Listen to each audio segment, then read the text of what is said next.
Alors, je sais que vous êtes venu écouter une conférence sur l'influence. Mais est-ce que ça vous dit, pour une fois, on arrête de vouloir toujours changer le monde? Est-ce qu'il y en a deux ou trois avec moi? On arrête de vouloir faire un impact, influencer le monde. Il y a un petit malaise. Alors avant qu'on me coupe le micro, je vais m'expliquer. Je crois qu'on est dans une culture qui est omnubilée, qui est fascinée, qui ne pense qu'à changer les choses. On est une culture de la révolution. On veut tous être des petits révolutionnaires. C'est un peu notre truc, quoi. On est un peu tous des petites reines des neiges, quoi. On veut faire péter les chaînes de la tyrannie, de la tradition. Je crois que c'est devenu notre religion.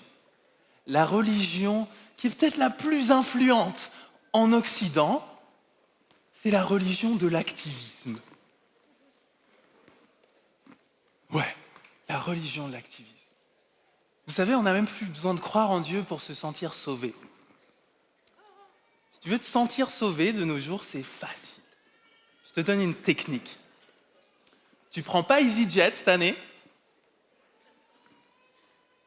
Tu portes pas des chaussures qui ont été faites par des petits-enfants au Bangladesh. Là, t'es déjà dans un stade de la société qui se sent bien par rapport à lui-même. Et tu presses pas la chasse, mais tu fais pipi dans la douche. Alors là, tu sais que là, tu fais partie des gens qui changent le monde, quoi. Bon, si t'es pas encore convaincu, t'as qu'à devenir vegan, là, tu sais, t'es dans l'élite. Mais et là, il y en a plein qui se disent, mais oui, mais ça, c'est le monde. Ils sont perdus. Mais je crois que dans l'église, on est un peu pareil. Tu sais, moi, quand je suis arrivé dans l'église, j'avais 16 ans, et au groupe de jeunes, tu sais ce qu'on chantait? On chantait « Je vais changer l'histoire ! Je vais aller jusqu'au bout du monde pour toi, Jésus, dans cette génération !» Du coup, moi, dans ma tête, en 2-3 ans, l'affaire serait pliée. D'ici 2-3 ans, Genève serait complètement chrétienne, 4-5 ans, c'est la Suisse. Après, d'ici 2024, on aurait déjà été sur une autre galaxie pour évangéliser. Mais tu ris de moi, mais vous, je pense, vous êtes les mêmes. Hein. Je suis sûr. Imagine le scénario. Je te le souhaite pas, mais imagine le scénario. Personne autour de toi ne se convertit. Imagine un autre scénario. Ton église, elle grandit jamais. Pire, elle rétrécit. Est-ce que vraiment le Saint-Esprit est en toi? Est-ce que vraiment tu peux être sauvé si tu ne fais pas un impact dans le monde? Vous voyez, on est un peu contaminé quand même par la religion de l'activisme. On est sûr que si on ne fait pas un impact dans le monde, on n'est pas vraiment du bon côté. Ok, j'aime bien provoquer, vous avez compris, je suis d'humeur un peu taquine aujourd'hui. mais c'est pour une bonne raison. Je crois que dans la Bible, on nous parle d'une histoire. C'est l'histoire de la tour de Babel. Vous vous rappelez de l'histoire de la tour de Babel? En fait, dans l'histoire biblique, les premiers à s'être dit « Venez, on change les choses. Venez, on renverse l'ordre établi. Venez, on change le monde, quoi. » Ils se sont dit « On va faire une tour qui est tellement haute qu'elle pourra détrôner Dieu. » Vous voyez, dans l'histoire biblique, en fait, on découvre que derrière nos belles ambitions, les plus belles ambitions, hein, on veut arrêter la pauvreté, on veut évangéliser ceux qui n'ont jamais entendu parler de Jésus, on veut mettre fin au réchauffement climatique, j'en sais rien. Toutes ces belles ambitions, elles peuvent être corrompues par notre orgueil. Toutes ces belles visions, elles peuvent être corrompues parce qu'en fait, elles sont motivées par la peur, la crainte d'être insignifiant, la crainte qu'on nous oublie, la crainte que notre vie n'ait pas de valeur. En fait, la Bible nous prévient, Peut-être que tu veux changer le monde, mais ce n'est pas vraiment pour le monde, c'est pour être vu. Toi, tu as envie d'être le sauveur du monde.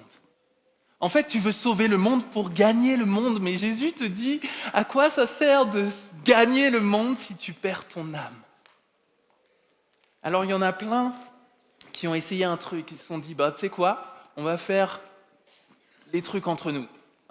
Si notre volonté de changer le monde, elle ne marche pas, du coup, on va construire juste entre croyants. Le problème, c'est que quand tu essayes de ne pas construire une tour de Babel, tu te retrouves souvent à construire une tour d'ivoire. On fait les trucs entre nous. Et quand le monde nous ressemblera un petit peu plus, alors là, on pourra l'aimer. Le problème avec ça, c'est un problème que tous ceux qui sont passés par le monastère une fois dans leur vie pourront te dire.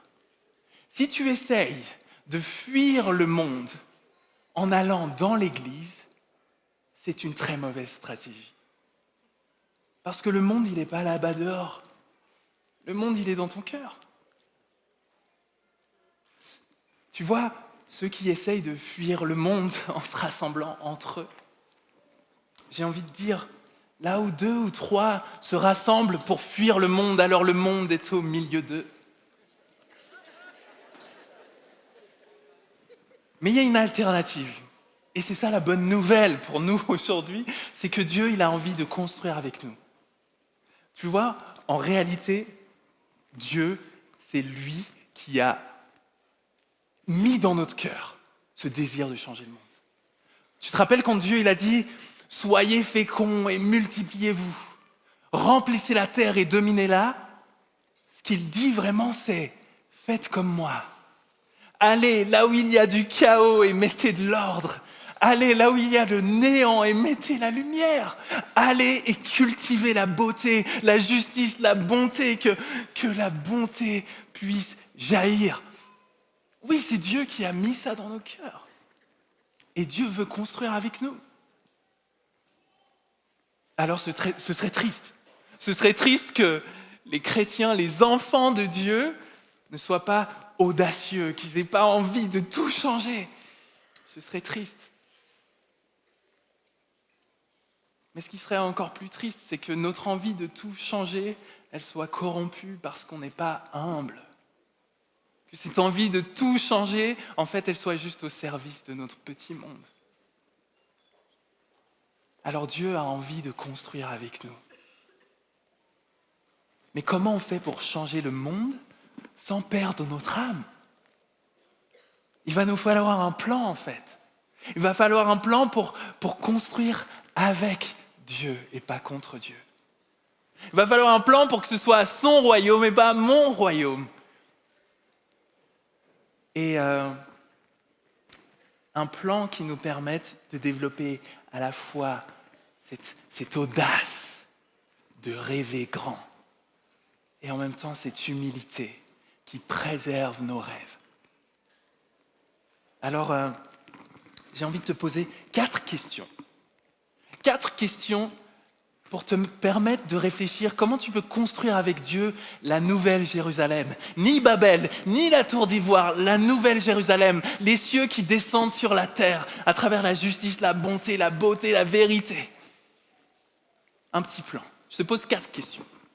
Attention, ça va aller vite, donc sois prêt. Première question. Est-ce que tu prends un jour par semaine pour débrancher, te déconnecter? Un jour où tout ton travail ne sert plus à rien. Un jour où tu n'es plus sauvé par l'activisme. Un jour où tu ne te compares plus aux autres. Un jour où tu débranches le travail, les réseaux sociaux et tu loues le Seigneur. Deuxième question. Est-ce que tu donnes généreusement, sacrificiellement pour l'Église et pour les démunis? Parce que Jésus dit, là où est ton trésor, là aussi sera ton cœur. Si tu mets ton porte-monnaie là où Dieu regarde en premier, alors ton cœur suivra. Troisième question. Je vous ai dit ça allait vite. Plaignez-vous pas. Troisième question. Comment tu nourris ton imagination? Avec quoi tu nourris ton imagination? Est-ce que tu consommes des contenus qui sont édifiants, ressourçants, qui te montrent de la beauté, de la vérité, de la justice, qui te font du bien? Est-ce que tu mets des limites à ton contenu pour que tu aies un peu de silence dans ta vie, le temps de penser, de rêver, de prier? Quatrième question. Est-ce que tu mises sur des amitiés qui sont riches, profondes, qui sont dans la prière, qui vont te tenir ferme, les pieds sur le sol? Voici mes 4 questions. Et j'espère qu'elles t'aident à voir comment construire avec Dieu pour le royaume. Tu vois, en gros, mon message, c'est pas vraiment que j'ai envie qu'on arrête de vouloir changer le monde. J'ai juste envie qu'on se mette au rythme de Jésus. Jésus, il n'avait pas de voiture, il était à pied. Du coup, c'était lent, la manière dont il construisait. Et si nous, on construisait lentement aussi? Tu vois, mon message, je peux le résumer un peu comme ça. Je vais citer le très controversé psychologue Jordan Peterson. Il dit « Avant de vouloir changer le monde, va d'abord ranger ta chambre. » Merci.